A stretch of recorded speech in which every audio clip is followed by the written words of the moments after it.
Hola chicos, buenas noches a todos.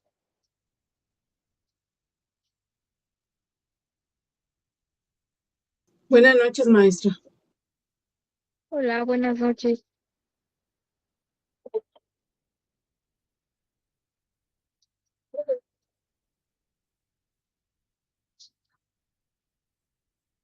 Ok, bueno, vamos a comenzar su clase el día de hoy y vamos a hablar de lo que es el manejo del paciente postquirúrgico con drenajes quirúrgicos. Mm, Dentro del abordaje de este tema, pues bueno, vamos a tratar de hablar de qué tipos de drenajes quirúrgicos son los más comunes. Algunos, algunos, ¿verdad? Son muy utilizados en cirugías estéticas. Otros se utilizan para otro tipo de procedimientos y como bien sabemos, no todos los pacientes se van con un drenaje quirúrgico a casita. Ujú. Solamente se encuentran indicados ante ciertos padecimientos o ante ciertas circunstancias o situaciones que se hayan presentado durante la intervención. Una de ellas puede ser a lo mejor que se les indique para el control de un absceso, puede ser que se les indique para prevenir un proceso infeccioso, o bien pues simple y sencillamente para cubrir su función de vaciar, eliminar, ¿no? ¿Qué va a estar eliminando? Puede ser contenido purulento, puede ser contenido sanguinolento, de diversos tipos de exudados. Entonces, pues va a tener una función en concreto. Aquí lo que es importante identificar, pues bueno, es que dentro del ámbito no todos los drenajes son comunes. La verdad es que algunos sí son como que muy frecuentes que los veamos, otros no tanto. Esto debido a su función o a su mecanismo de acción, como lo estábamos viendo en la clase pasada. Los drenajes pueden ser activos o pueden ser pasivos. Esa es una forma de clasificarlos, ¿sí? Ahora, primero necesito saber qué es un dren, ¿sí? ¿Cuál es la función de un dren? El dren es un tubo, una mecha de hilo, una tira de goma o cualquier otro material blando que se usa para aplicar el avenamiento quirúrgico, es decir, drenar o avenar, que es provocar la salida de un fluido orgánico a través de un orificio. Estos DREN van a estar clasificados de acuerdo a su función, como puedan ser pasivos, como puedan ser activos. Diferencia, el DREN pasivo no ocupa ningún mecanismo de succión, por sí solo hace ese proceso de eliminación. Y el DREN activo sí necesita o sí requiere de un sistema de vacío para poder hacer la eliminación, ¿sí? O la succión como tal y poder drenar el contenido. Esa es una diferencia que tenemos de esos dos tipos. Y dentro de la clasificación tenemos diversos nombres de estos drenes. ¿De qué otra forma los podemos clasificar? Los drenes pueden clasificarse por su textura.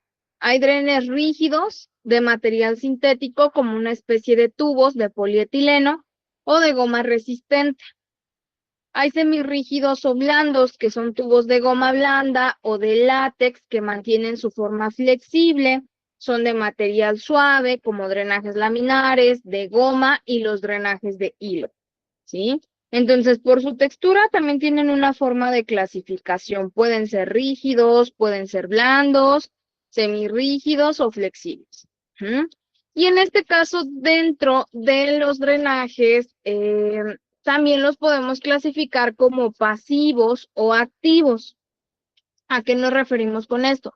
Bueno, un drenaje pasivo puede clasificarse según su capilaridad o según su drenaje por gravedad. Eso es lo que los diferencia. Capilaridad pueden ser los drenes filiformes, gasas en mecha, tejadillos y los Penrose. Y por gravedad está el drenaje de Kerr, está el drenaje pleural, está el drenaje acción y está el drenaje Robinson, ¿sí? Esos son algunos drenajes por gravedad. No funcionan igual. Por gravedad van haciendo el mecanismo de eliminación acorde a su sitio de inserción. Por capilaridad van absorbiendo. Tienen como que esa función de absorción y son muy fáciles de obstruirse y no te van a servir para eliminar coágulos porque pues obviamente no están diseñados para eso. En el caso de los drenajes activos, tenemos el drenaje de Jackson-Pratt, que es uno de los más comunes. Tenemos el drenaje de la pera de goma o bulbo, tenemos el colector rígido, tenemos el drenaje de Redon, el drenaje de Blake, el tubo de tórax con trocar, tenemos el pleurocat, tenemos el pleurevac y tenemos el fuelle. Hay varios tipos de drenajes que podemos encontrar dentro de este ámbito, entonces, pues es importante saber cómo funcionan cada uno. Decía, todo lo que son drenajes activos también se pueden clasificar como drenajes mixtos, porque pueden tener una doble función, ¿sí? En el caso, algunos te pueden ayudar a hacer hemostasia, al mismo tiempo que te van a ayudar a absorber el líquido, ¿no? Que se va a estar eliminando. Entonces, a eso se les denomina como drenes mixtos, que tienen una doble función. ¿Estamos de acuerdo? Entonces, esa es una forma de clasificar nuestros drenajes. Por su forma, pueden ser drenajes laminares simples, pueden ser laminares corrugados, tubulares de corte circular, tubulares planos, llenos o plenos, por ejemplo, el cigarro de Mikulicz, el Penrose, está el dren mixto, el tubular de doble lumen, el drenaje tubular de triple lumen y los drenajes acanalados, ¿sí? Entonces, tienen nombres diferentes acorde a su función. Ahora, uno de los drenajes que podríamos llegar a encontrar es el drenaje de Mikulicz. Este drenaje es una especie de sistema de taponamiento quirúrgico que está diseñado para controlar hemorragias o para drenar el fluido de las cavidades corporales profundas. Especialmente lo encontramos en el abdomen. ¿Cómo funciona este drenaje? Se introducen capas de gasa en forma de saco para que podamos rellenar un espacio y se ejerce una especie de presión, la cual te ayuda al mismo tiempo a absorber líquidos por capilaridad. Este fue uno de los drenes más comunes anteriormente, de los más utilizados, ¿sí? Sin embargo, con el paso del tiempo, pues bueno, ya no es tan común ver este tipo de drenaje. Hoy en día, generalmente lo dejamos como último recurso para controlar hemorragias severas, ¿sí? Ya se pueden utilizar otros métodos. ¿Por qué? Porque este lo usábamos más para el control de una hemorragia, debido a que esa era una de sus funciones, pues, más importantes, era de uso más común. Entonces, esa es una característica que tenemos y pues ya hoy en día se trata de tener algunos drenajes un poquito más avanzados, más prácticos, ¿sí? ¿Cómo funciona este? Pues bueno, la primera capa de gasa se va a introducir profundamente en la cavidad y sobre esta capa se van añadiendo más capas, ¿sí? Tiene una función que puede ser de presión y absorción. Es decir, el empaquetamiento como tal de las gasas va a generar, una especie de presión directa sobre el tejido para ayudarnos a detener el sangrado. Y a su vez nos va a ayudar a absorber los fluidos, que es una acción que se le conoce como acción capilar, ¿sí?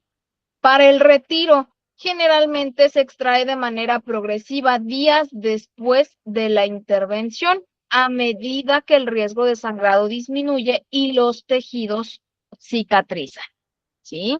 Esa es la función del dren de Mikulicz, ¿sí? Era, como les decía, uno de los drenajes más comunes. Sin embargo, pues como bien sabemos, con el paso del tiempo se van cambiando los drenes, vamos buscando otras alternativas y pues bueno, ya no es tan frecuente que lo veamos. Sin embargo, por el dado caso de que se llegue a utilizar, pues es importante conocerlo y es una especie de dren pasivo. Así se le conoce como un dren pasivo. ¿Por qué? Porque por sí solo va haciendo esa función de eliminación. Ahora, dentro de los drenajes mixtos, en los drenajes mixtos tenemos lo que es el drenaje de Shirley. Este es una especie de dispositivo de doble luz y también está diseñado para evacuar fluidos y secreciones de una cavidad corporal. ¿Cómo funciona? Cuenta con dos tubos. Son dos tubos paralelos y uno es más grande que el otro. El tubo más ancho es el que vamos a conectar a una máquina de succión para retirar el líquido. Y el tubo más delgado nos va a permitir la entrada constante de aire a la cavidad. ¿Sí? ¿Cuál es el beneficio de esa entrada de aire? Ese aire te va a ayudar a evitar que el tubo se colapse o que se adhiera a los tejidos, permitiéndote un drenaje continuo y seguro sin lesionar el área. ¿Sí? ¿Qué cuidados tenemos que darle a este tipo de drenaje? Pues bueno, meramente hay que tener en cuenta el evitar que se vaya a obstruir, ¿sí? Eso es lo principal, evitar la obstrucción de tu dren. ¿Qué vamos a hacer? Vamos a estar vigilando que el tubo más pequeño, que es donde se tiene la entrada de aire, no se obstruya con secreciones o con apósitos, ¿sí? Regularmente ese tipo de drenajes suelen estar suturados o fijados a la piel por medio de una sutura para que no se muevan o se salgan accidentalmente, ¿sí?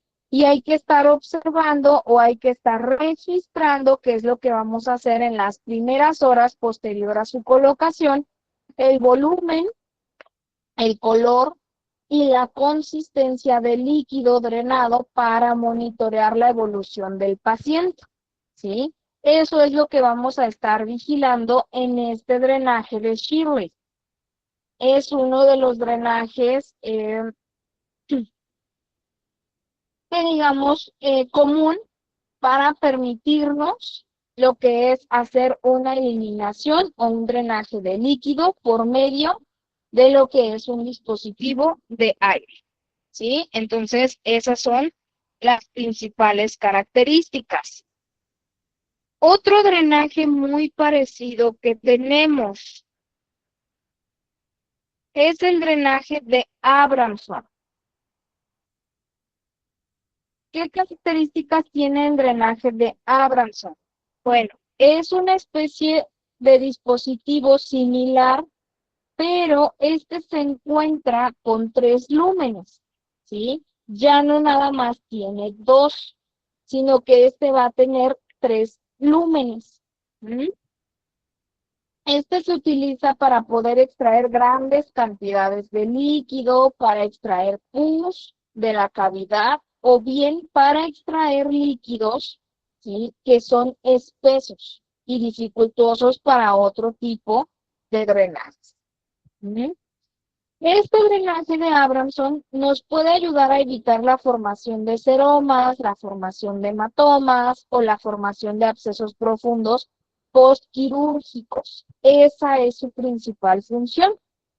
Y sus 3 luces o canales tienen funciones específicas. Por ejemplo, una luz tiene la función de aspiración. Se conecta a un sistema de vacío para que pueda succionar fluidos. Otra luz tiene la función de la entrada de aire. Mantiene el sistema ventilado y evita que el tubo colapse o se adhiera a los tejidos, minimizando así el daño tisular. Y el otro tiene la función de irrigación. Te permite introducir solución fisiológica o medicamentos líquidos para limpiar la zona y evitar obstrucciones. Este, por lo regular, el drenaje de Abramson, lo utilizamos en cirugías abdominales mayores, lo utilizamos en heridas infectadas o zonas con alto riesgo de acumulación de líquidos, ¿sí? Y dentro del manejo de hay que monitorizar el volumen y las características del exudado y también mantener nuestro circuito estéril para prevenir infecciones, ¿sí? Esas son las características de este otro drenaje de Abrams, que si se dan cuenta es muy similar al drenaje de Shirley. La diferencia es que este te tolera un poquito más lo que es la parte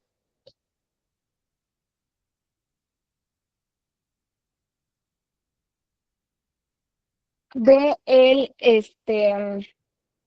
la cantidad del drenaje. Ajá.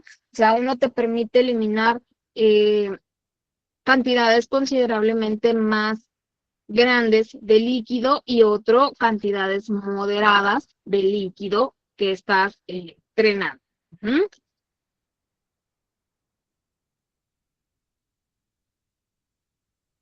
Ahora, otro drenaje que es el más común es el drenaje de Jackson-Pratt. Ujú. Este drenaje de Jackson-Pratt, estoy segura que lo han escuchado, lo han visto o han trabajado con él. Este es un dispositivo de succión cerrado, ¿sí? Este te puede extraer líquidos de una herida quirúrgica. Tiene lo que es la parte de su tubo flexible, tiene su tapón y tiene una pera. Ujú. Como tal, cuando nosotros lo comprimimos, creamos un vacío suave que acelera la cicatrización y previene infecciones y seromas. Ujú.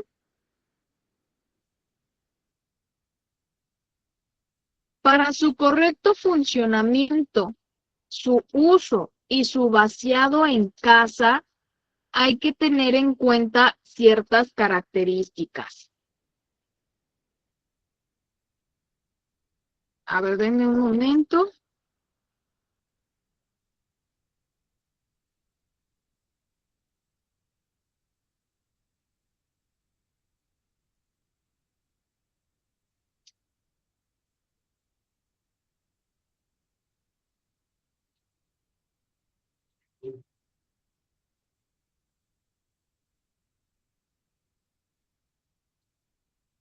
Ok, bueno, les decía, para el vaciado de este dispositivo hay que vaciarlo al menos 2 veces al día o cuando el bulbo esté lleno a la mitad.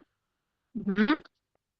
Para esto, pues primero hay que hacer nuestro lavado de manos, ¿sí? Previo al procedimiento.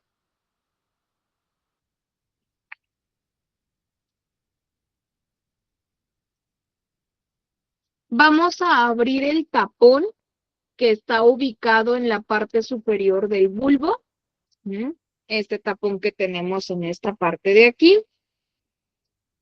Vamos a inclinar el bulbo y vamos a eliminar el líquido en un recipiente, en este caso de preferencia donde podamos medirlo, ¿sí? Para llevar el control de lo que se está drenando de la herida. Ujú.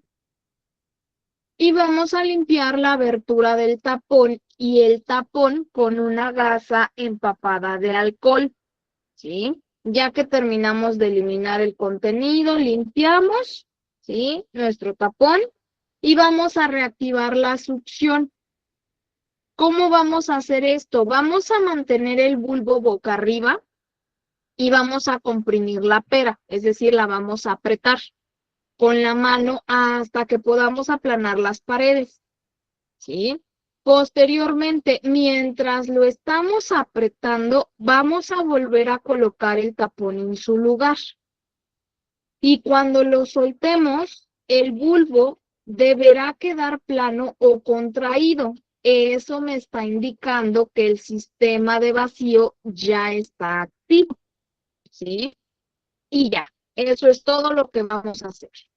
Para su mantenimiento, sus cuidados generales. Bueno, recordemos que en el postoperatorio también es mi función educar o explicarle a los familiares qué es lo que se tiene que hacer con estos equipos, ¿sí?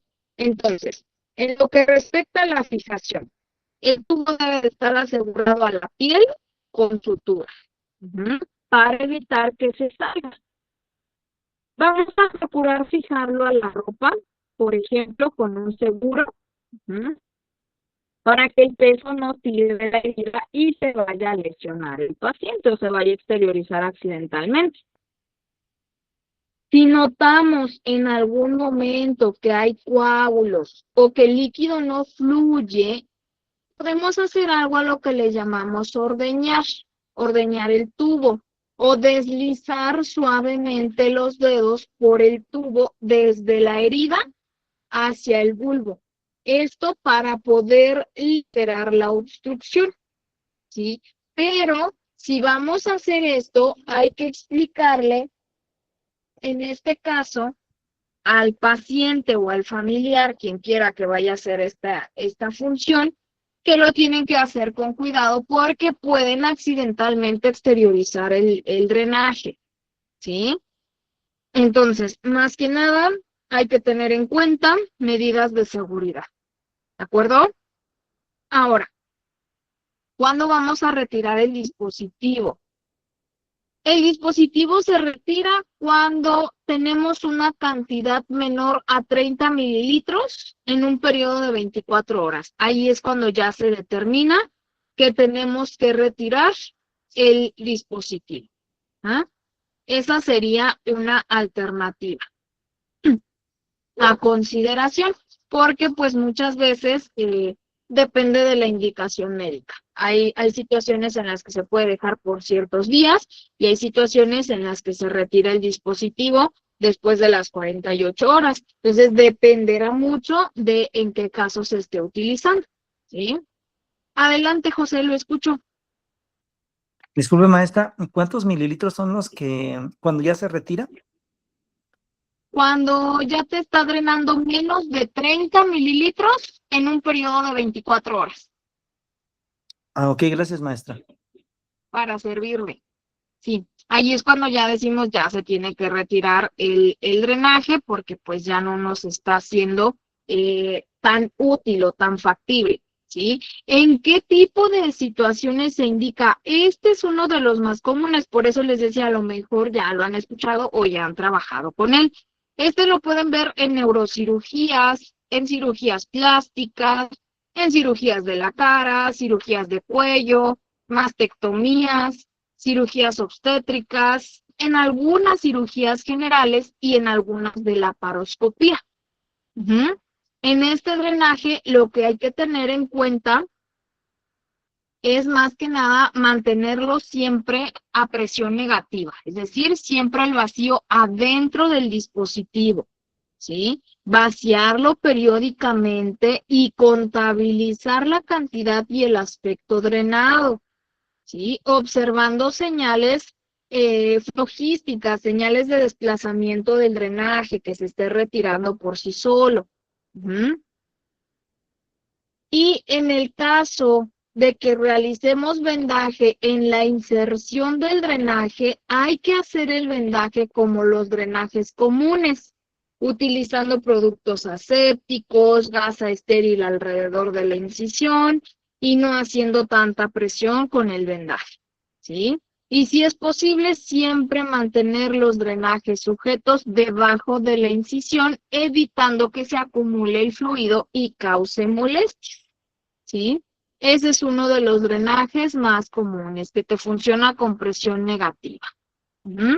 Y les digo, es muy común, o yo lo he visto un poquito más en cirugías plásticas, pero también para otro tipo de procedimientos. Entonces, ese es un drenaje muy común que tenemos.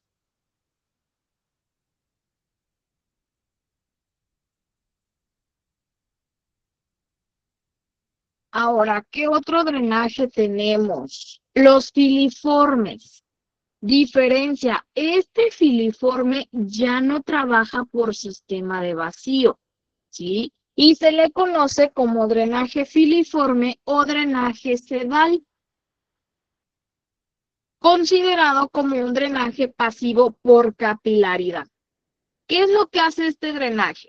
Vamos a colocar un haz de hilos, ya sea nylon, algodón o seda.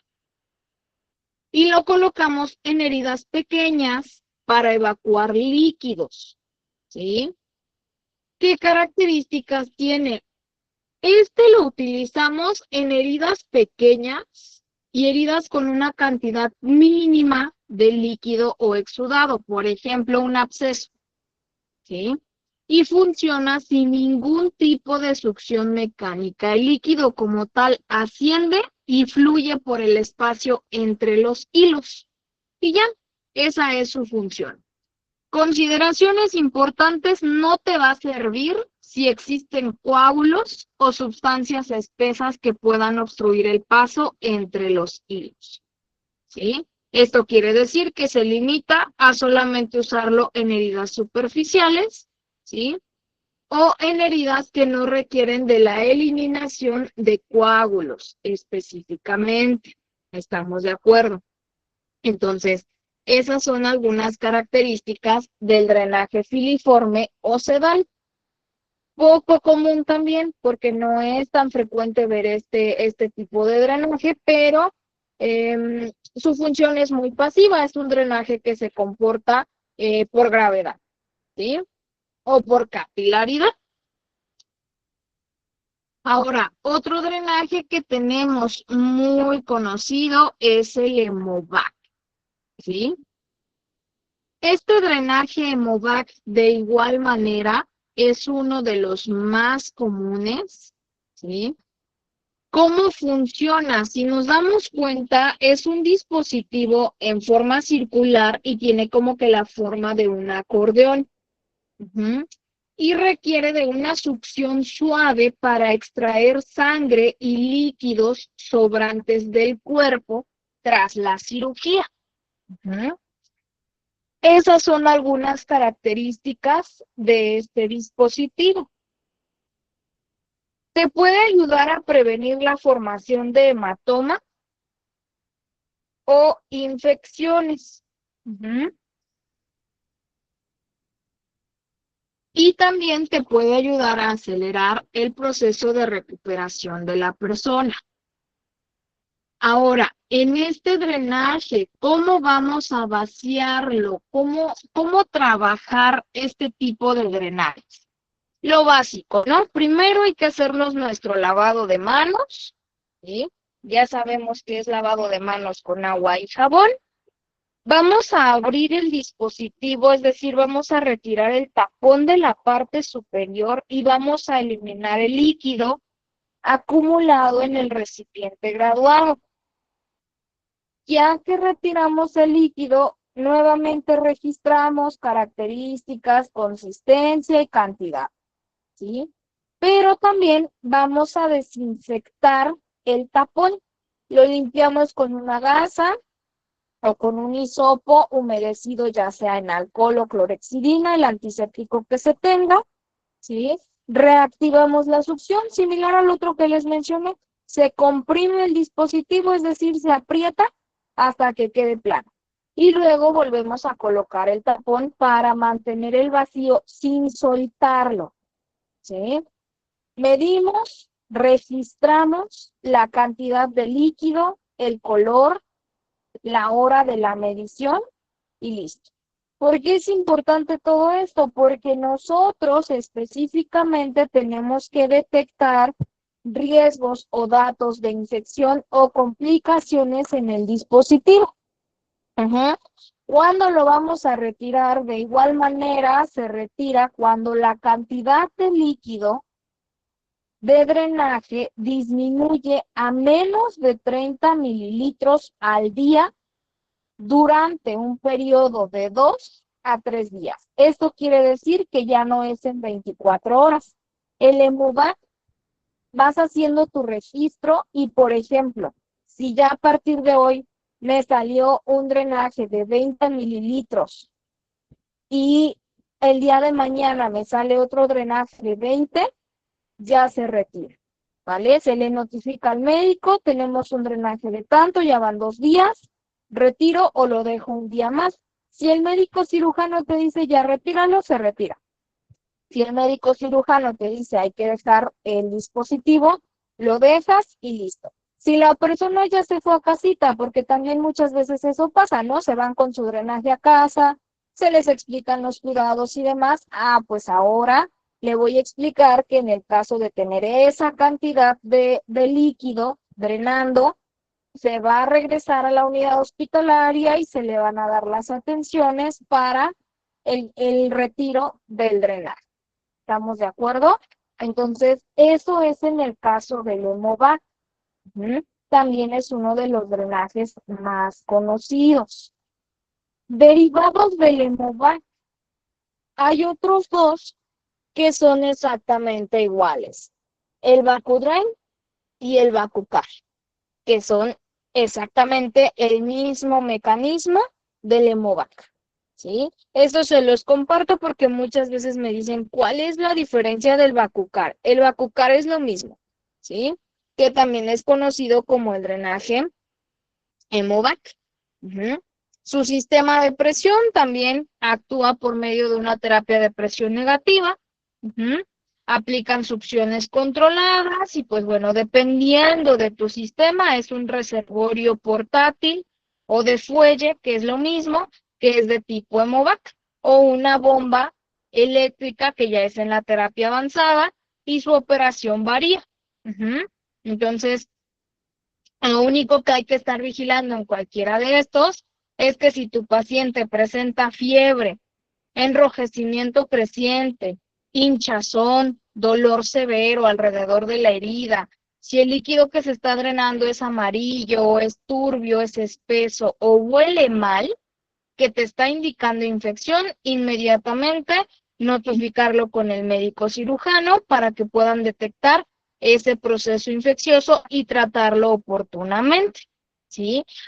De igual manera, cuando hay aumentos repentinos en el volumen del drenaje o sangrados activos, también hay que notificarlo. Por ejemplo, tú tenías un drenaje que por día me eliminaba 60 mililitros, ¿no? Un ejemplo. Y de repente de esos 60 mililitros todavía no se cubre el periodo que me indicó el cirujano para el retiro. Y de repente al día siguiente empiezan a hacer 30 mililitros, 10 mililitros durante el día y ya no hay más eliminación.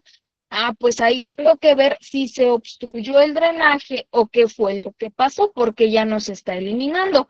Se le notifica al cirujano y nuevamente se le da el seguimiento. Se le pueden incluso tomar algunos estudios laboratorios para poder detectar qué es lo que pasó, porque ya no está drenando ese dispositivo.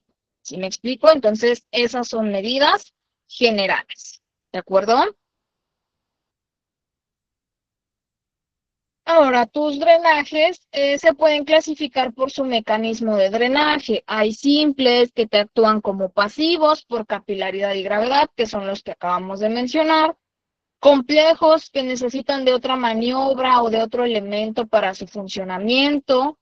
Activos, aspirativos, mixtos por aspiración, mixtos por gravedad, activos hidráulicos, etc.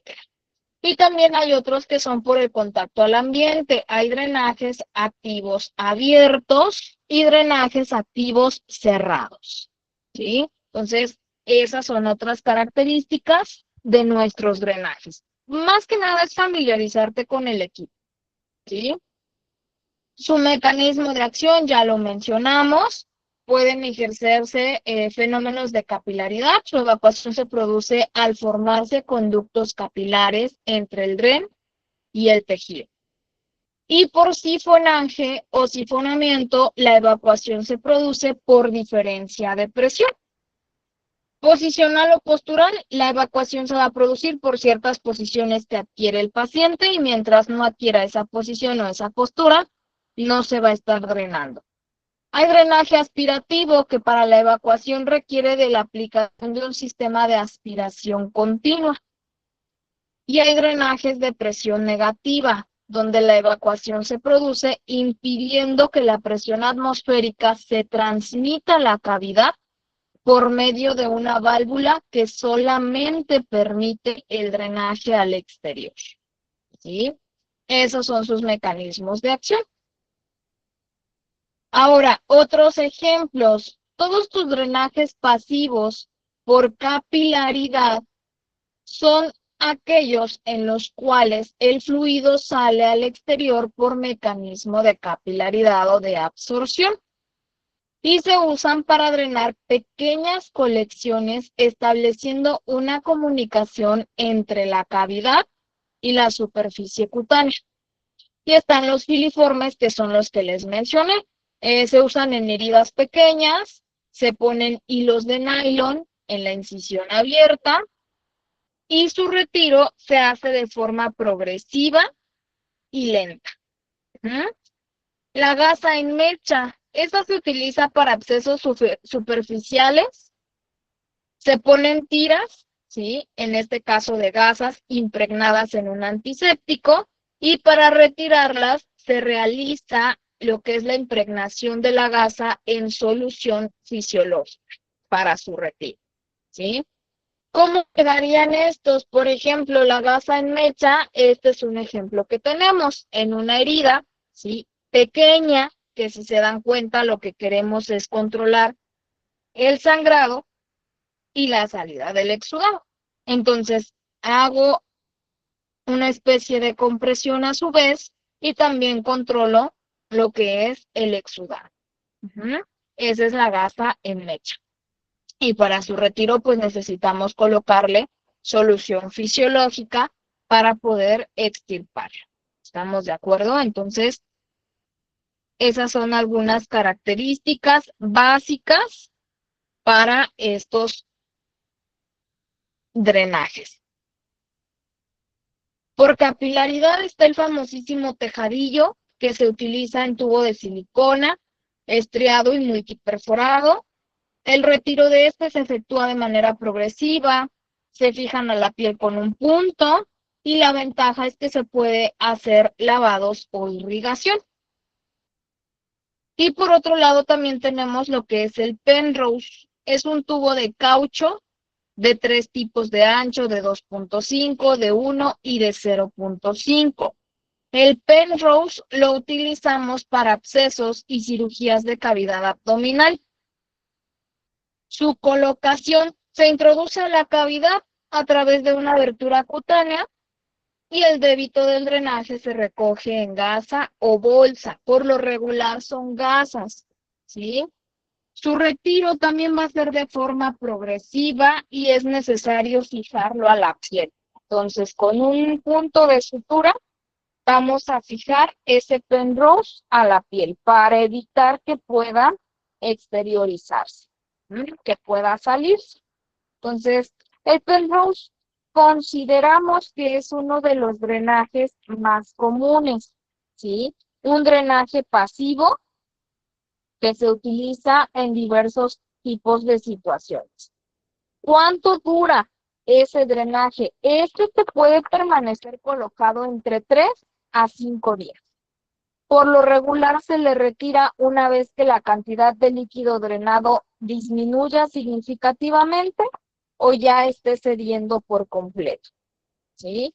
Los cuidados básicos, en el caso de que se le mencione al paciente que se tenga que ir a casa con ese drenaje, vamos a tomar en cuenta que se le tiene que explicar también los cuidados en casa, ¿sí?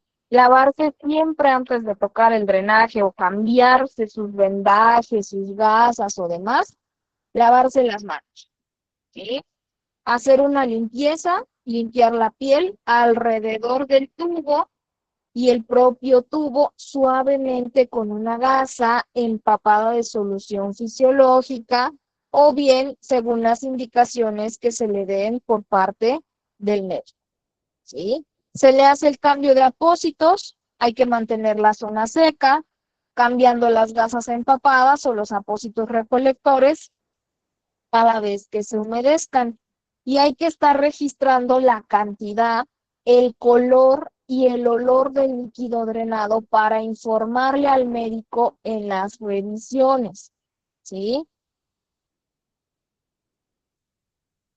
consideraciones en las cuales tendría que asistir de manera emergente cuando se empiece a presentar fiebre, escalofríos, cuando el líquido drenado cambia a colores muy oscuros, cuando tenga un olor fétido, o bien cuando empieza a aparecer pus, cuando se ve un tejido purulento, amarilloso, verdoso, ¿sí? Cuando empieza a presentar dolor intenso, enrojecimiento, calor, inflamación excesiva alrededor de la herida, etcétera. Ahí ya se le sugiere que pueda asistir o acercarse a la unidad médica.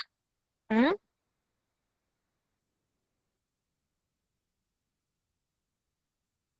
Entonces, pues bueno, esas son medidas básicas para el Penrose. Y pues como es uno de los más comunes, la mayoría de nosotros ya hemos trabajado en algún momento, quiero pensar, con el Penrose.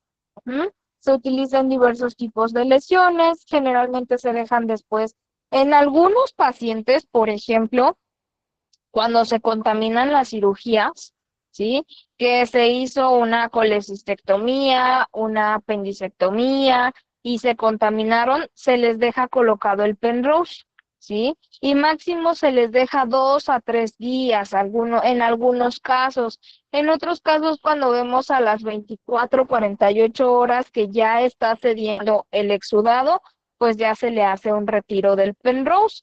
Y en otros casos, pues se les deja para que se vayan a casa con su dispositivo o su drenaje instalado, ¿vale? Entonces, esas son algunas características que tenemos que mencionarles, pues en este caso, a los pacientes para el cuidado de sus drenajes.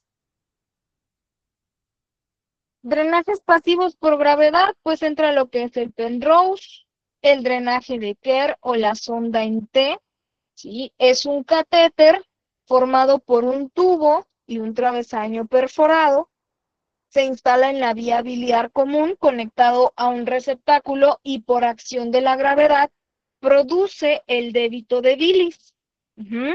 Este drenaje de Kerr se utiliza más para extraer la bilis hacia el exterior. Esa es su función principal, ¿sí? Generalmente lo colocamos cuando hay extirpaciones de vesícula o del colédoco. Te puede ayudar a evitar fugas, te permite también el proceso de cicatrización y como lo ven ahí en la imagen, tiene una forma de T, ¿sí? Su rama horizontal se coloca dentro del conducto biliar y la vertical sale a través de la piel. Es una especie de drenaje pasivo, de igual manera funciona por gravedad y se conecta a una bolsa recolectora externa. Te permite realizar colangiografías postoperatorias, que son radiografías con contraste, para asegurar que no queden obstrucciones en el árbol biliar antes de retirarlo. ¿Qué cuidados y recomendaciones le vamos a dar a nuestros pacientitos? Primero, evitar que la bolsa recolectora tenga alguna especie de tirones, ¿sí? Siempre se debe de mantener por debajo del nivel del abdomen para que la bilis se pueda drenar correctamente. Vigilancia del líquido. Es muy normal observar líquido verde amarillento, que es la bilis. Hay que prestarle atención a cambios drásticos del color, que lo veamos con sangre o con pus, ¿sí? En esos casos hay que notificarle al médico. O bien, si el tubo se tapa o si el tubo deja de drenar o está drenando en exceso, todo eso se le notifica. Y los cuidados básicos de la piel. Hay que mantener limpia y seca el área donde el tubo sale de la piel para evitar infecciones. Esos son los cuidados básicos del drenaje de tipo Kerr, ¿sí? También uno de los drenajes más comunes, A comparación del Penrose, algunos médicos optan por utilizar el de tipo P. Nada más que, pues bueno, muchas veces no lo tienen tan frecuentemente en el ámbito hospitalario, ¿no?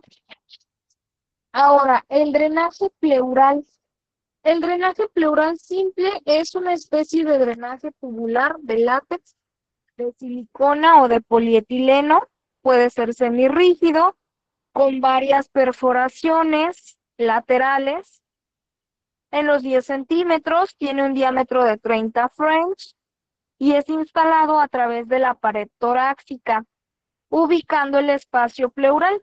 Está indicado en derrames pleurales, en neumotórax, en hemotórax y en empiema pleural. Se utiliza principalmente para lo que son acumulaciones de aire entre el pulmón y la pared torácica, que es causada por un colapso pulmonar, en acumulaciones excesivas de líquido, que son los derrames pleurales, o en hemotórax o bien epiemas, que es cuando tenemos sangre o pus, respectivamente debido a infecciones, traumas o cirugías. En este caso también se puede utilizar en procedimientos de toracocéntesis, toracostomías también, o catéteres tunelizados. Puede que se utilice también en esas situaciones. Estos dispositivos se conectan a una especie de válvula o un sistema de frascos que te permite la salida de sustancias del tórax, pero impide que el aire o los líquidos vuelvan a entrar manteniendo la zona segura.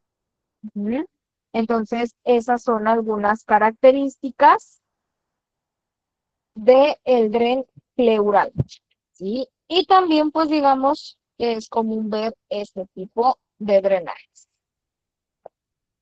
Está también el catéter de drenaje pleural de Argil. Ese es un catéter tubular con múltiples perforaciones en el extremo proximal y tiene una especie de trocar metálico delgado con punta. Tenemos también lo que es el acción. Ese drenaje, como tal, el drenaje acción, es una especie de catéter de silicona. Es muy suave y viene multiperforado. Se utiliza justo después de una cirugía. Su función como tal es eliminar el exceso de líquido o secreciones, como sangre o suero, del interior de una herida o de una cavidad hacia el exterior. Eso es lo que nos ayuda a prevenir infecciones y favorecer una correcta cicatrización. Sus características. Tiene un diseño bastante flexible y similar al de una sonda vesical, pero no tiene balón de retención. También lo tenemos de varios tamaños. Puede fijarse a la piel mediante puntos de sutura y suele ser utilizado como un drenaje pasivo por gravedad o conectado a un sistema de baja presión para succionar suavemente el líquido. Dentro de sus cuidados básicos, pues hay que hacerle lo que es la limpieza diaria, limpiar la zona de inserción, el tubo con agua y jabón, hay que secarlo cuidadosamente, hay que cubrirlo con gasas, hay que llevar un registro de su vaciado, ¿sí? Si está conectado a un reservorio o a algún bulbo, hay que vaciarlo al menos 2 veces al día y hay que medir la cantidad de líquido y registrarlo, ya que esto puede ayudarnos a decidir cuándo se va a retirar el dispositivo. Y hay que asegurarnos de que el tubo no se doble ni se enganche con la ropa para no obstruirlo o desprenderlo accidentalmente.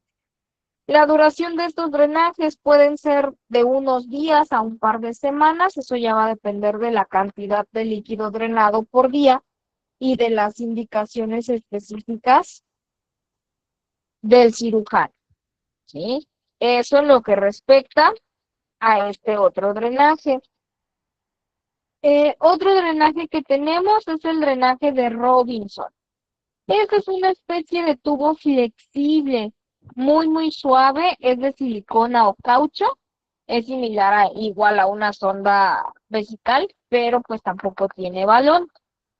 Es una especie de drenaje pasivo por gravedad. Te ayuda a extraer líquidos o fluidos acumulados en el cuerpo después de la cirugía y también se utiliza para cateterismos urinarios intermitentes. Ujú. Entonces, es similar a una sonda vesical, nada más que pues aquí los cuidados meramente son diferentes porque se tiene que estar drenando el contenido de la bolsa, se parece a la bolsa recolectora de orina. Ujú, pero no lo es. Y aparte tampoco trae este, al 100% las características de la sonda vesical, solamente en lo que respecta con su bolsa recolectora. Oh, esa es la similitud que tiene. Dentro de los aspirativos entran los que ya mencionamos, el de Jackson Pratt y el de Redon. Ujú. Esos son algunos drenajes activos. El Pleurevac, sí, que es otro tipo de drenaje, el drenaje pleural. Está el Bacudren, Bacucar y el Hemovac, que les decía, pues prácticamente los tres son Hemovac.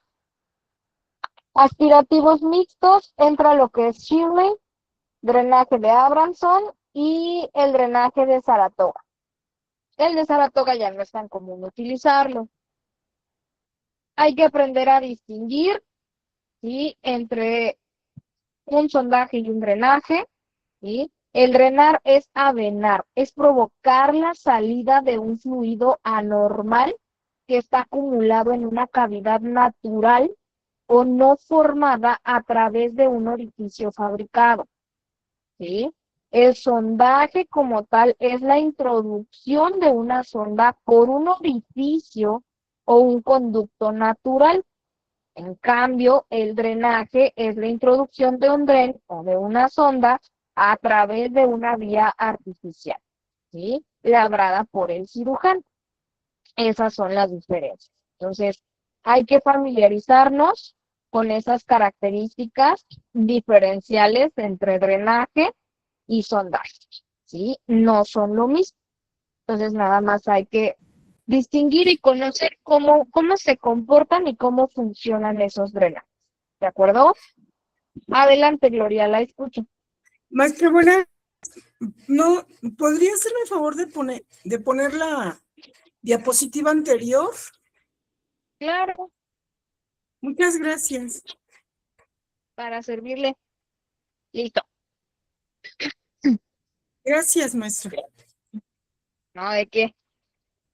Bueno, es decir, en este caso es muy importante, sí, familiarizarnos con el tipo de drenaje, con qué drenaje estamos trabajando para saber cuál es su comportamiento, cuáles son sus cuidados. En la mayoría, pues son cuidados generales, ¿no? A nada más conocer cómo permitirle o cómo devolverle el vacío a tu drenaje, porque pues eso es muy importante.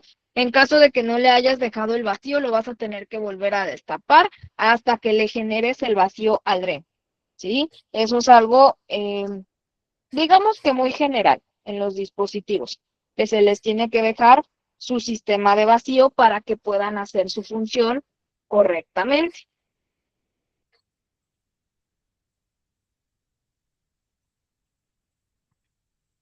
Ahora, ¿cuáles son las condiciones para un buen avenamiento? Principalmente hay que seleccionar el dren adecuado para la colección, ¿sí? Los drenajes se seleccionan de acuerdo, si se dan cuenta, es de acuerdo al tipo de herida y al tipo de, a la cantidad, más que nada, de drenaje que se va a estar produciendo. Eso es lo que nos ayuda a determinar cuál es el dren más adecuado para la colección.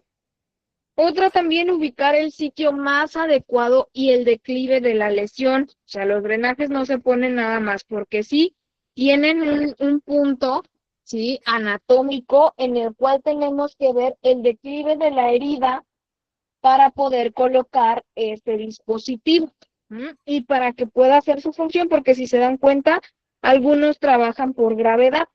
Entonces, si no está en el declive adecuado, no te va a eliminar. Y si el paciente mueve la posición del lugar donde se le colocó el drenaje, eso también puede alterar la cantidad de líquido que se está drenando. Entonces, por eso hay que explicarle también a nuestros pacientitos estas características. Su trayecto debe ser el más corto y directo, ¿sí? Tratar de que siga un trayecto adecuado para que pueda eliminar correctamente. Hay que diferenciar presiones entre el exterior y la cavidad a drenar. Y cavidades virtuales en miembros hay que usar vendajes compresivos. El tubo no debe de ser ni muy blando ni muy duro y debe adecuarse a la región, ¿sí? Esto como medida general. Ahora, algunos requisitos para aplicar el drenaje. Primero, hay que extirpar lo máximo de la lesión posible. Hay que efectuar una buena hemostasia y hay que peritonizar bien, bien peritonizada la zona. Posteriormente se hace un lavado de la cavidad hasta que salga solución clara. El drenaje no se coloca hasta que el cirujano haya hecho ese lavado, ¿sí? Coloque y coloque solución hasta que esté bien limpia la cavidad, se coloca el drenaje. A partir de allí, cuando nos entregan al paciente en el periodo postoperatorio, es mi responsabilidad estar vigilando ese drenaje. ¿Qué características tiene el líquido? ¿En qué cantidad se está eliminando? ¿Qué características locales presenta el paciente? Porque también puedes detectar, a lo mejor no en las primeras horas, porque hemos tenido pacientes que se van con su drenaje y a las 24 horas nos dicen es que se está como que saliendo muy fétido el olor, me está generando como que dolor, picazón. Pues ahí probablemente te esté hablando de un proceso infeccioso. Entonces, pues nada más hay que notificarles también a los pacientes cuáles son los riesgos o cuáles son los datos de infección. ¿En qué casos estará indicado realizar el drenaje? Como medida de seguridad o como profiláctico, ya sea para la separación o despegamiento de tejidos, para alteraciones en la coagulación o enfermedades sanguíneas, cavidades residuales, operación en zonas potencialmente contaminadas como vías biliares, recesos o pliegues anatómicos, o bien como medida de necesidad o terapéutica, donde se utilizaría como certeza o evidencia de una colección anormal de fluidos para lesiones o enfermedades sangrantes en cavidades o para lesiones supurativas. Y como medida confirmatoria de diagnóstico, también los podemos colocar para determinar la calidad de la colección, para la confirmación de la evolución patológica de hematoma a pus y para confirmar complicaciones postoperatorias. También para eso los dejamos. Esos son los usos frecuentes que se le dan a los drenajes. Honestamente, la instalación va a depender mucho del tipo de drenaje. Algunos van a caída libre, algunos van a ir con un mecanismo de aspiración. La ubicación anatómica, algunos pueden ir a nivel craneal, algunos pueden ir en hueco pélvico, dependiendo de dónde se vaya a realizar la incisión, ¿sí? Por la forma de instalación, pueden ser por punción percutánea o pueden ser a través de la misma herida. Eso ya dependerá, les vuelvo a reiterar, del tipo de procedimiento y de qué haya causado la colocación del drenaje.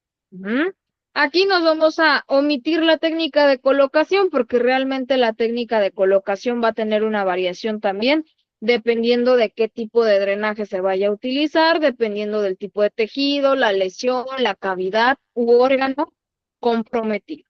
¿Estamos de acuerdo? El número de permanencia y manejo de los drenajes, el número varía según las circunstancias. Lo más usual es dejar uno solo, pero pueden colocarse dos o más, que es un drenaje múltiple. La permanencia por lo regular son temporales, ¿sí? Hay circunstancias que te pueden obligar a dejar un drenaje de manera permanente o por tiempo indefinido. Ujú. Por ejemplo, en casos de tumor inoperable, de vías biliares, distales que causen ictericia infectiva, se instala un drenaje permanente conectado a manera de bolsas. Ujú. El manejo hay que estarlos movilizando periódicamente, en especial los rígidos, porque pueden provocar úlceras y luego pueden provocar perforaciones en órgano hueco. La frecuencia de movilización va a depender de la cantidad de secreción que drena. De manera general, la primera movilización es a las 48 horas del postoperatorio, ¿sí? 48 horas después hay que moverlo ligeramente. No quiere decir que voy a jalarlo, no. Lo movemos ligeramente para verificar la permeabilidad y para que no haya adherencia. Ujú. Luego lo vamos a estar movilizando cada 24 o cada 48 hasta su retiro, como ustedes lo consideren. Yo les sugeriría que lo hicieran más cada 24 horas. De igual manera, si ustedes no hacen movilizaciones, sí se pueden adherir los drenajes y no todos se mueven. Los filiformes o los sedal, esos no se mueven.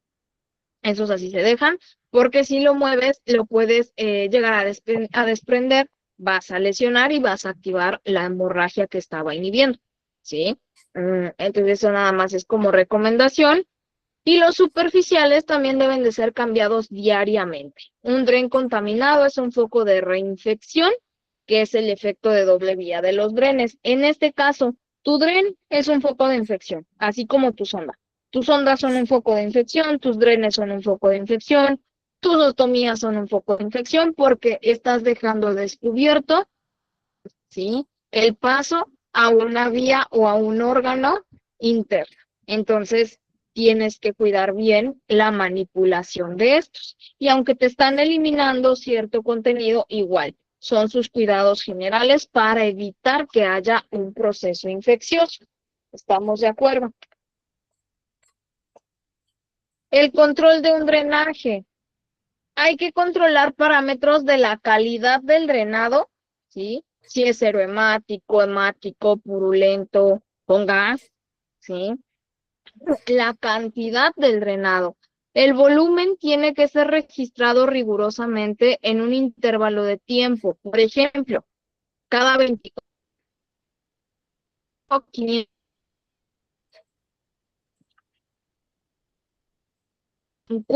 y para el cuarto día ya no está drenando. Esa registro que ustedes llevan de la cantidad de drenaje es lo que va a ayudar al médico cirujano a determinar si ya hay que retirar el drenaje o todavía hay que dejarlo colocado. Y si se dan cuenta, es a partir del tercer al cuarto día. Entonces no puedes dejar 3 días y si, por ejemplo, ya el cuarto día ya no te está dando nada, el médico te dice, vamos a retirarlo y se quita el drenaje, ¿sí? Eso ya es a consideración de la cantidad que se continúe drenando.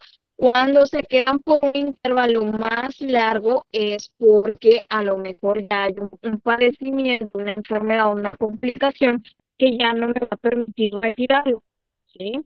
Por tiempo indefinido. El cuidado y el manejo de tus drenajes, todos deben de estar conectados a un reservorio que te permita recoger lo drenado y su medición correspondiente. La conexión al reservorio debe hacerse a través de una bajada o una sonda. Ujú.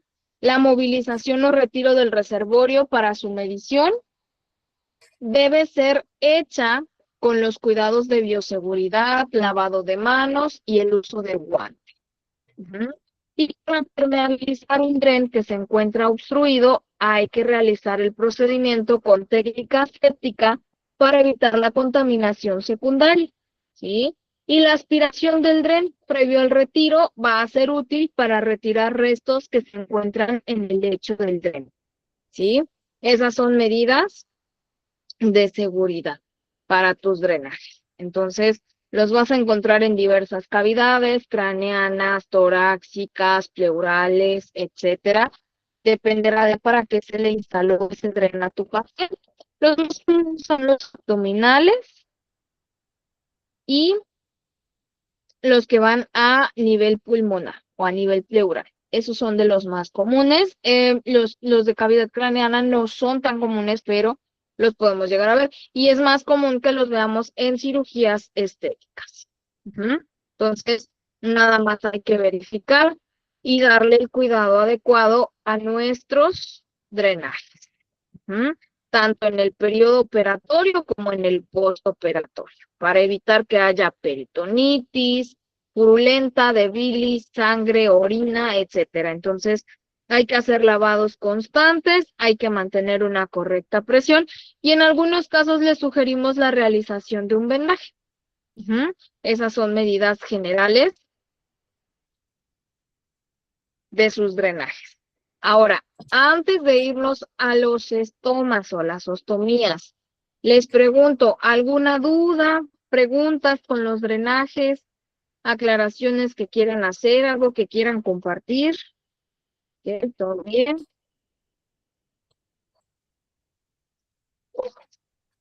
Adelante, Rosa, la escucho.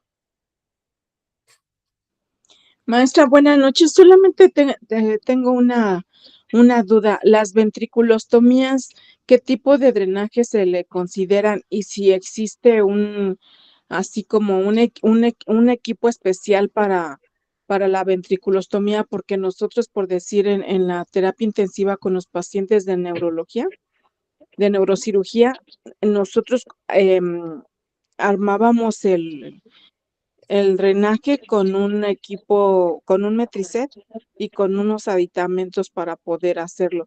A ese tipo de drenajes que uno se utiliza la creatividad para poder hacerlos, o actualmente ya existe algún drenaje específico para las ventriculostomías y cómo se considera ese tipo de drenaje. Fíjese que en el caso de las ventriculostomías sí hay una especie de protocolo porque requieren como que ya un manejo un tanto más estricto y más aséptico para controlar presiones intracraneales. En este caso, el kit estándar para hacer el drenaje y la monitorización te implica lo que es el catéter ventricular, que es tu tubo flexible y es lo que vas a insertar quirúrgicamente en el ventrículo cerebral. Se utilizan lo que son llaves de paso y tubuladoras, que son sistemas de tubos de conexión resistentes a la presión para el paso del líquido cefalorraquídeo. También tenemos, eso es todo lo que te incluye el kit. Una cámara de goteo graduada, que es la que te va a permitir medir el volumen del líquido cefalorraquídeo y te cuenta con filtros antibacterianos. Esa es la ventaja de tener el kit. También se requiere de un transductor de presión, que es el dispositivo que va a ir conectado al monitor y te va a registrar la presión intracraneal en tiempo real. Y tus dispositivos de nivelación, que es tu escala métrica, con un nivel láser o de burbuja para que puedas alinear el drenaje con el agujero de Mohs, que es el eje anatómico, y tu bolsa recolectora estéril, que es tu depósito final del líquido cefalorraquídeo. Digamos que cuando no tienes estos insumos, puedes ajustarte a los insumos que acabas de mencionar. ¿Por qué? Porque desafortunadamente no siempre se tiene el kit básico para este tipo de procedimientos. Entonces ahí sí ya lo puedes hacer con lo que tengas disponible. Nada más si hay que cuidar, como que tener más precaución más que nada en los cuidados posteriores, que en este caso es llevar una higiene estéril, tu lavado de manos, tu uso de guantes, antes de manipular cualquier parte de tu sistema, ¿sí?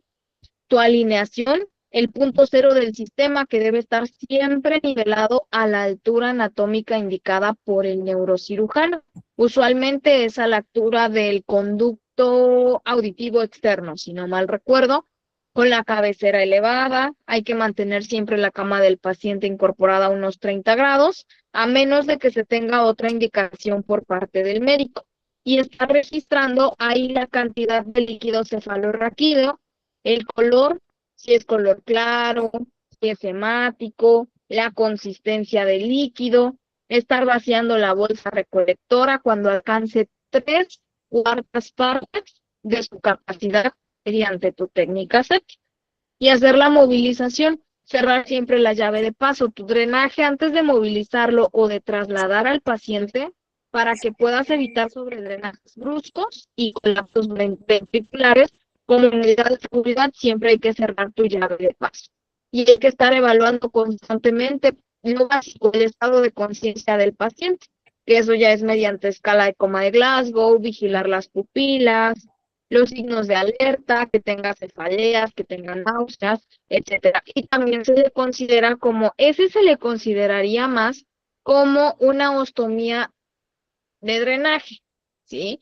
Porque es una especie también de drenaje, pero ahí entraría más a la ostomía, porque ya no es por medio de un orificio natural, sino que es por medio de una incisión quirúrgica que se hace a nivel cerebral, en este caso, para poder hacer la ventriculostomía. Entonces, esa ya entraría, como su nombre lo dice, a las ostomías, que son ostomías de drenaje o eliminación. Esa sería su diferencia.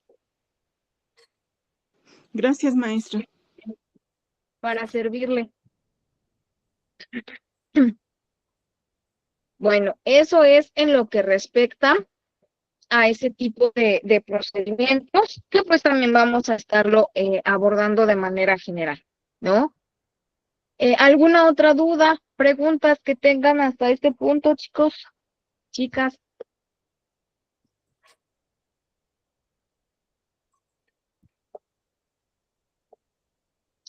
Ok, muy bien. Bueno, ahora vamos a hablar de otros dispositivos que de igual manera, cuando se realiza el procedimiento, el acto quirúrgico, tienden a dejarse colocados. En este caso vamos a hablar de los estomas y los ostomías, que son dos cosas completamente diferentes. ¿Qué es lo que nos interesa saber aquí? Primero, necesito conocer si se trata de un estoma, que son aquellas incisiones que se realizan para cubrir la función de alimentación, pues entonces necesito darle los cuidados a una gastrostomía, a una yechonostomía, que son para alimentación. Si yo hablo de una ostomía, estoy hablando de una incisión quirúrgica que se realizó o que se llevó a cabo para drenar o para eliminar, ¿sí? Similar a los drenajes que acabamos de ver. Ahora, primero que nada hay que saber qué es una ostomía. Una ostomía es la creación quirúrgica de una abertura abdominal que te permite la conexión desde un órgano interno, como el intestino, hasta la superficie cutánea. En muchos casos, el funcionamiento de estas es eliminar desechos corporales, ¿sí? Sin embargo, también si lo hacemos más arriba, en el tracto gastrointestinal, puede usarse para fines de ingesta, es decir, para la alimentación. Entonces, también dependerá mucho de dónde se realizó la incisión y para qué se hizo la incisión. Hay urostomías, por ejemplo. Las urostomías es muy común que lleguen a infectarse, ¿sí? ¿Por qué? Porque a veces no le damos el manejo adecuado con todas las medidas de seguridad y eso puede llegar a generar un proceso infeccioso. Entonces, hay urostomías, colostomías, ileostomías, yeyunostomías, gastrostomías, traqueostomías, ¿sí? Hay un sinfín de procedimientos que te implican la realización de estas incisiones, ¿sí? Para fines ya sea de eliminación, las ventriculostomías que acaban de mencionar, que son para fines de drenaje. Entonces, cada una tendrá el nombre o recibirá el nombre acorde a su sitio, a su ubicación anatómica y a su función para que se realizó, ¿sí? Ahora, ya que entendimos esta situación, ¿cómo funcionan las ostomías?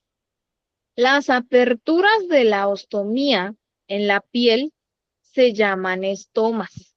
Es un término de origen griego que significa boca. Para las gastrostomías y yeyunostomías, el estoma a menudo funciona como una boca. para que la persona pueda recibir nutrientes que de otro modo no va a poder ingerir, ¿sí? Esto hablando solamente de gastros y yeyunostomías. Son para alimentar y consta de la inserción de una sonda para la alimentación del paciente, ¿sí? Ahora, para otras ostomías, generalmente efectuadas en las partes inferiores del tracto gastrointestinal, como las ileostomías y las colostomías, el estoma funciona efectivamente como un ano, lo cual exige que muchas personas con este tipo de ostomías usen tipos especiales de bolsas para retener los desechos, ¿sí? Que son las bolsas para colostomía. Entonces, aquí lo que necesito saber de la colostomía es específicamente características de el desecho, ¿sí? Dependiendo, y esa es una situación muy importante, dependiendo del lugar anatómico donde se haya realizado el procedimiento, van a ser las características de las heces fecales, como puedan ser líquidas, semisólidas o sólidas, ¿sí? Esto dependerá del lugar donde se haya realizado el procedimiento y en determinado momento depende mucho de la alimentación.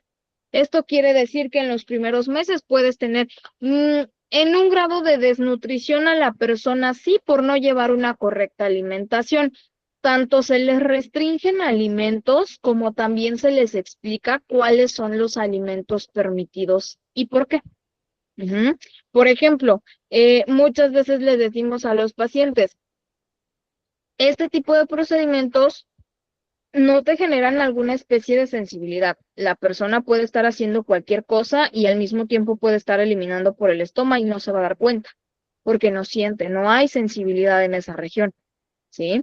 Sin embargo, en el caso de que te consuma alimentos irritantes, obviamente lo va a sentir porque le va a generar ardor, ¿sí?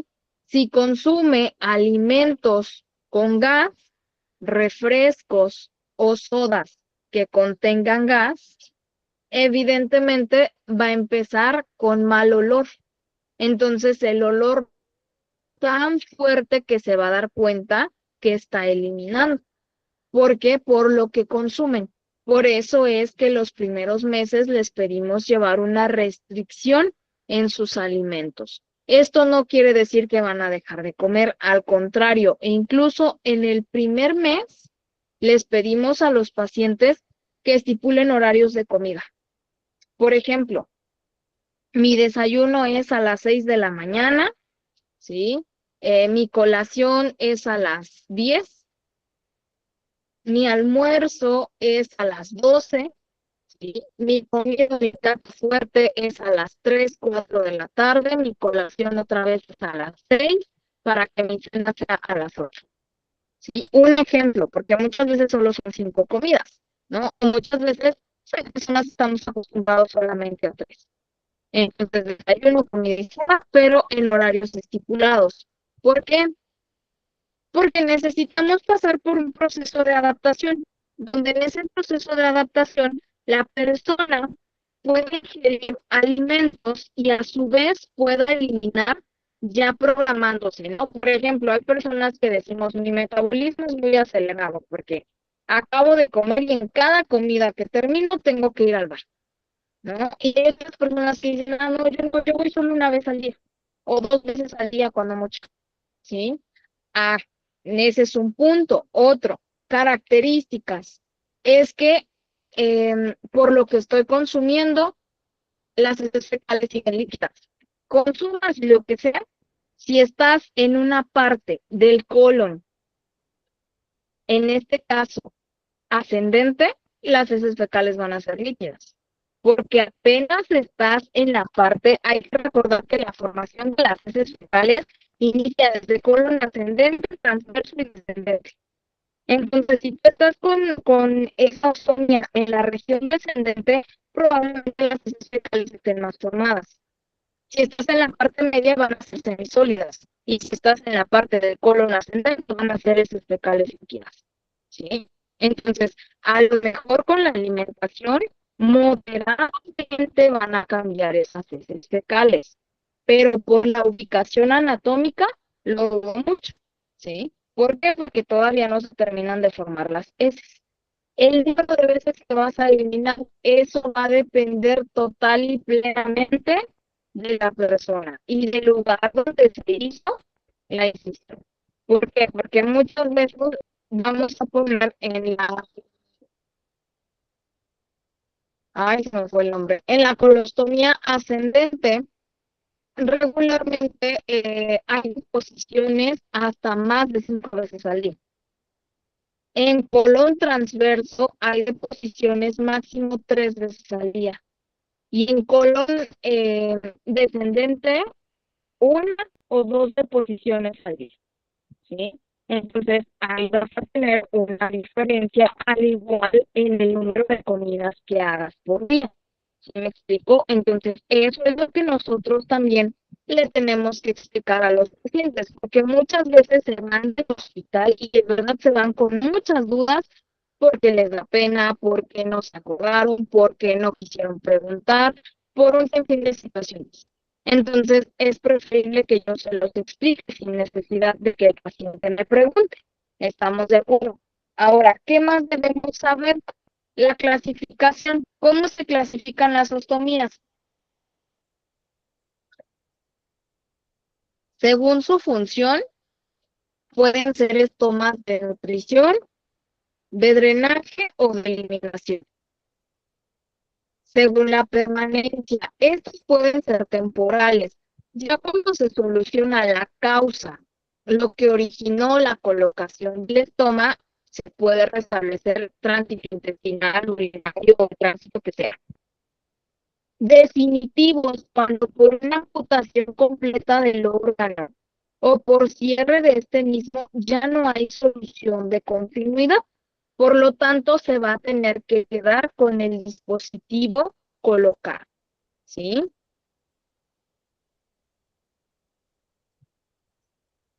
Entonces, pues bueno, esas son características generales, ¿no? Puede ser un dispositivo temporal, puede ser un dispositivo permanente. Según su localización, los pueden encontrar en aparato respiratorio. ¿Qué ostomía conozco? La traqueostomía. ¿Para qué te sirve la traqueostomía? Para la eliminación de, de secreciones, para favorecer la respiración y se utiliza en diversos pacientes con problemas respiratorios, en pacientes en los cuales también vamos a ver esa parte de la tráqueo, en pacientes en los cuales están en un estado vegetativo, en un estado comatoso, que requieren de la colocación de ese tipo de traqueostomías.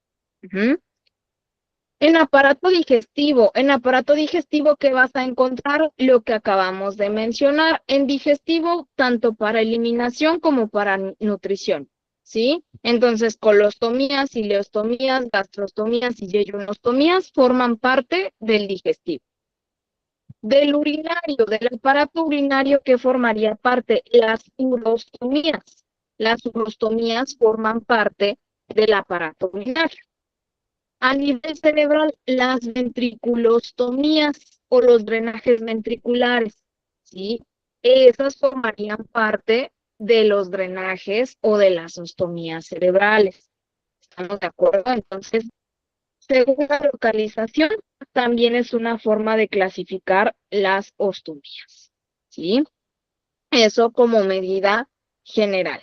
Entonces, a grandes rasgos, puedo clasificarlas por su función, por su tiempo de permanencia o por el órgano afectado o implicado.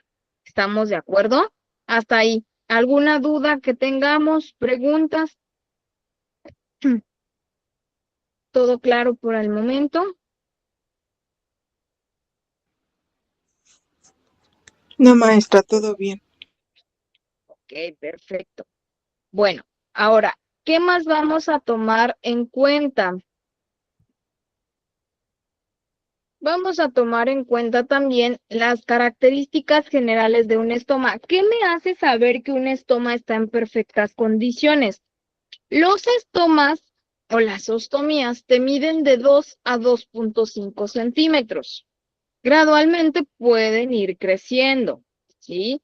Pero de manera original de 2 a 2.5 centímetros y si no mal recuerdo la íleo es la única que puede llegar a medir 1.5 centímetros. Ahorita se los confirmo en la información, ¿vale? Pero son estomas pequeñitos.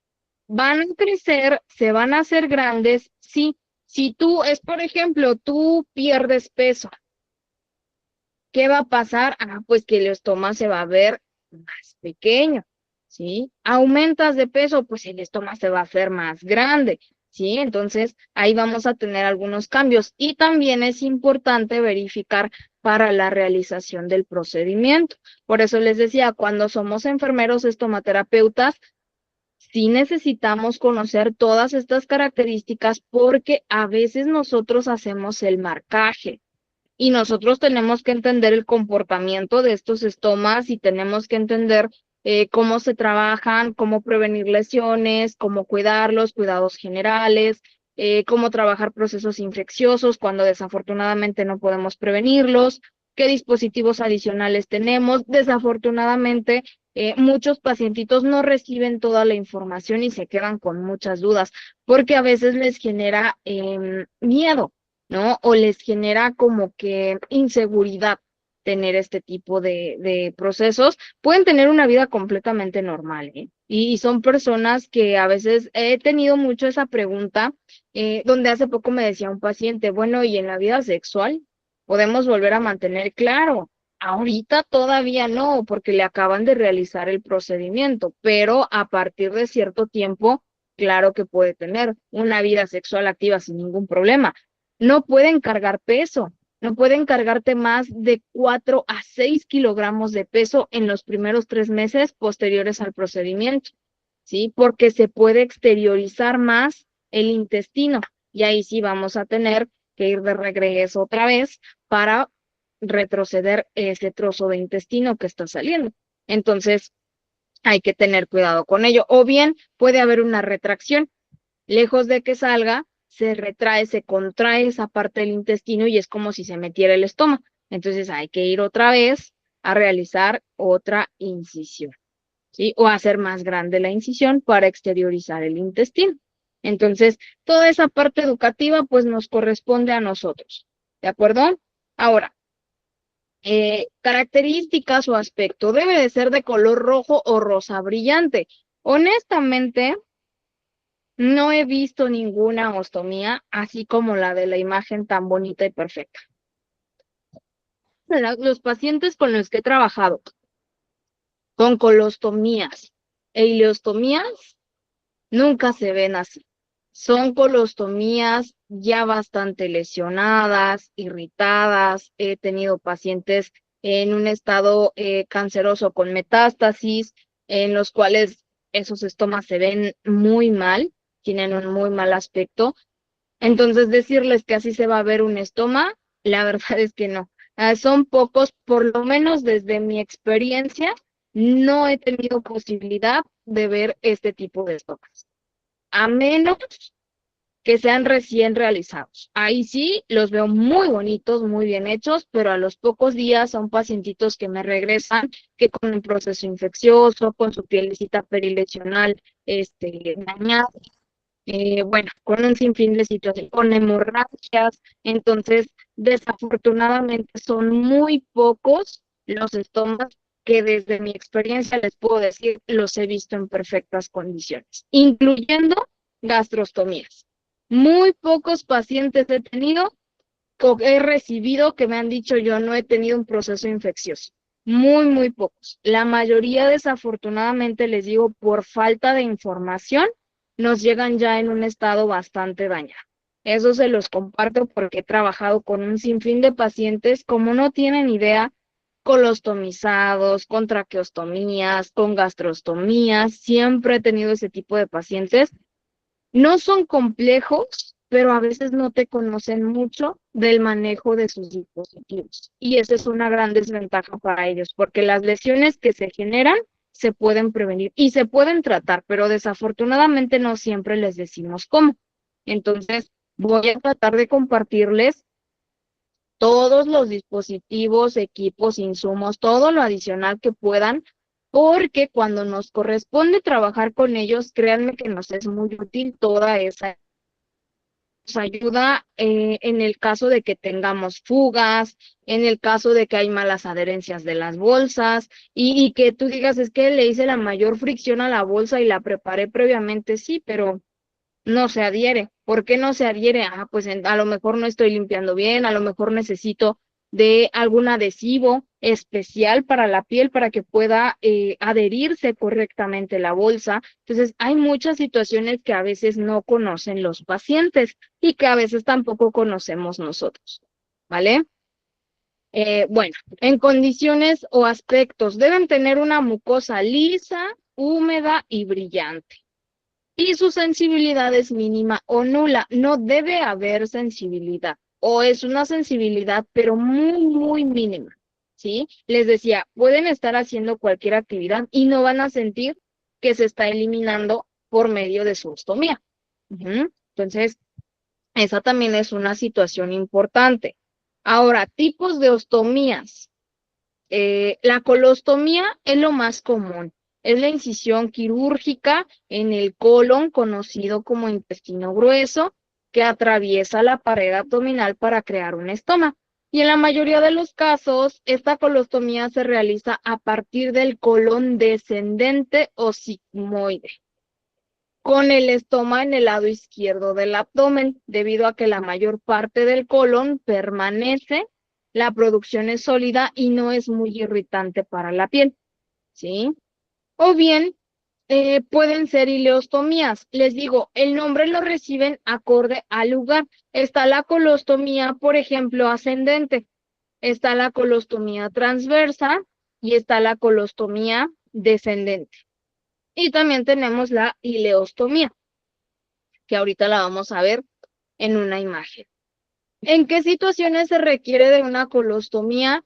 Pacientes con cáncer colorectal. Esos pacientes, se los digo, no sé si han tenido oportunidad de trabajar con esos pacientitos. Yo tuve uno que desafortunadamente hizo metástasis el cáncer. El paciente ya no quería tratamientos, obviamente era de esperarse, pero esa metástasis llegó hasta el estómago y se veía muy afectado, muy dañado. Ya era un paciente, obviamente, cuidado paliativo, pero ya era un paciente que ya no quería absolutamente nada. No quería que lo tocaras, no quería que le hicieras cambios, que lo bañaras, ni nada por el estilo.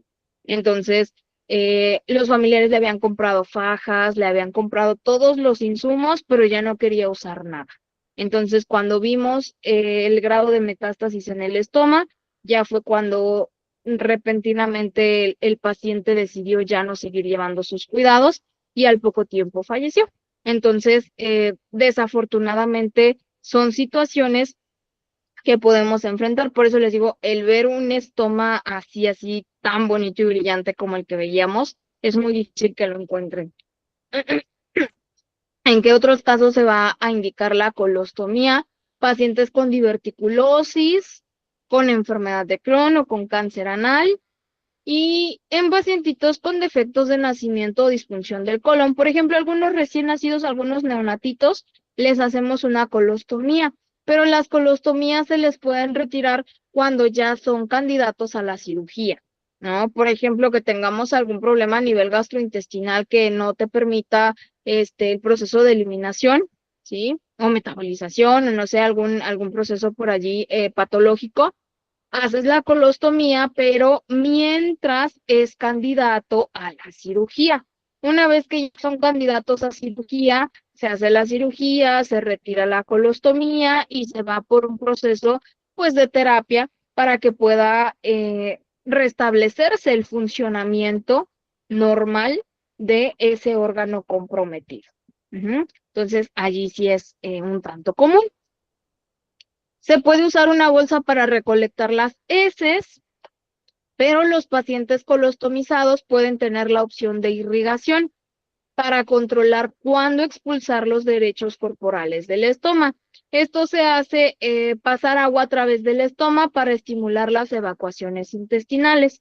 Eso es a consideración del paciente, ¿vale?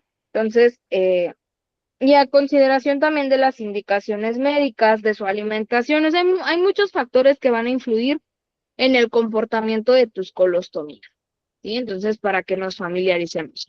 Ahora, aspectos a considerar en la ostomía. Su ubicación.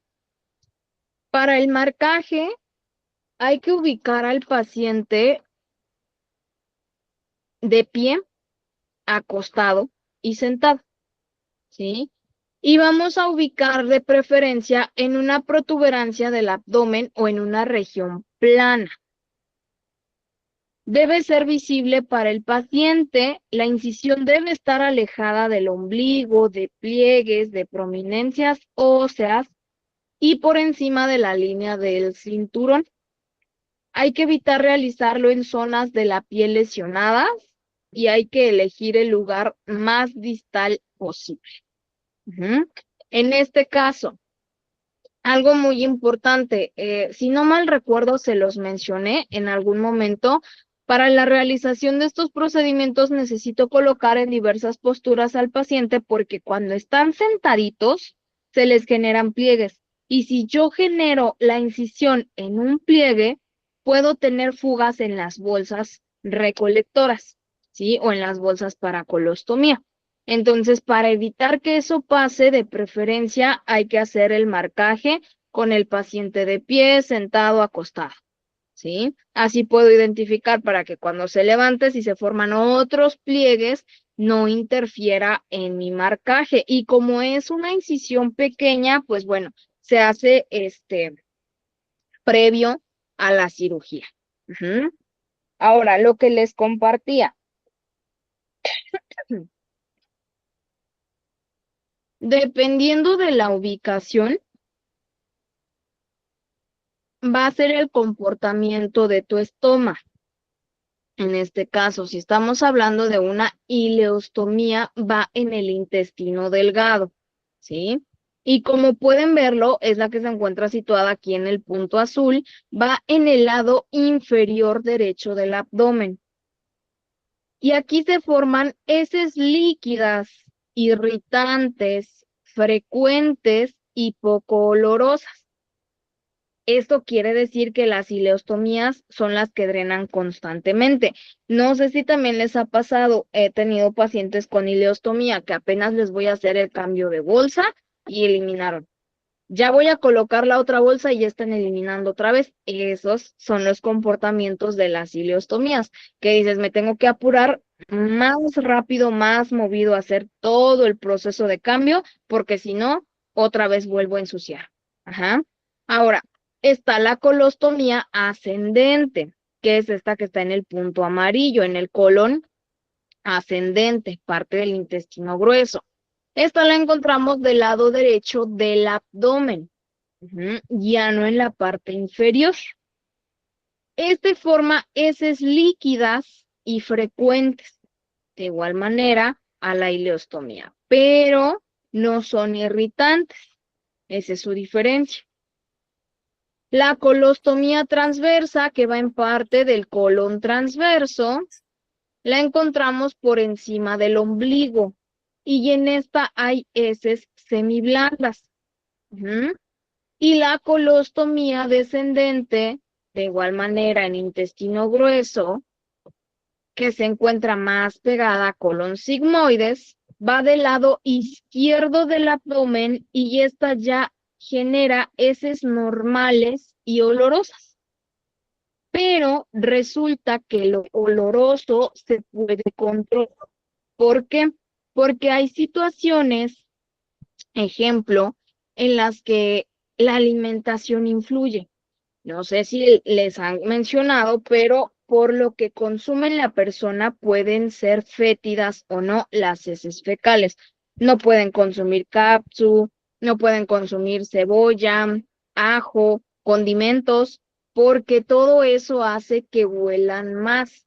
No que huelan mal, porque pues realmente ninguna heces fecales huelen rico, ¿verdad? Pero que sean mucho más fétidas, que tengan más impregnado el olor, ajá, son más olorosas. Entonces, eso sí depende del alimento. Ahora, esto es el comportamiento natural de tus ostomías. ¿Se puede ver afectado por la alimentación? Sí, porque si yo consumo alimentos ricos en fibra, así sea una colostomía descendente, puedo a lo mejor empezar a presentar heces líquidas. Eso ya no es normal. ¿Por qué? Porque está en colon descendente. Tendrían que ser heces formadas, heces normales. Ah, pero son líquidas y tienen un olor muy fuerte. Ah, pues entonces probablemente me estás consumiendo alimentos que no debes consumir o bien estás consumiendo muchas fibras. Y eso es lo que te está causando o simple y sencillamente hay un cuadro diarreico, ¿no? Entonces, sí tenemos que ver cómo se comportan y explicarle al paciente, más que nada explicarle esto, cómo van a ser las heces fecales, porque a veces se alarman y llegan a las instituciones o marcan por teléfono o es algo emergente o situaciones así, pero no, realmente si yo le explico cómo se va a comportar y qué características va a tener, con eso les quitamos muchas dudas y explicarles también la alimentación, que es lo que consecutivamente vamos a estar viendo, y los cuidados de las ostomías, ¿sí? Entonces, eso es como medida general. Primero necesito saber cómo se comportan, cómo son esas ostomías, qué características tienen y qué factores pueden influir en su comportamiento. ¿Estamos de acuerdo? Entonces, hasta este punto, dudas, preguntas que tengan, aclaraciones, comentarios que deseen agregar. Ok, ¿todo bien? Muy bien. Miren, vamos a hacer una cosa. Vamos a dejar hasta este punto de la ubicación del estoma y en la siguiente clase vamos a ver lo que es la parte de los insumos, los cuidados, ¿sí? Y las posibles complicaciones de las ostomías.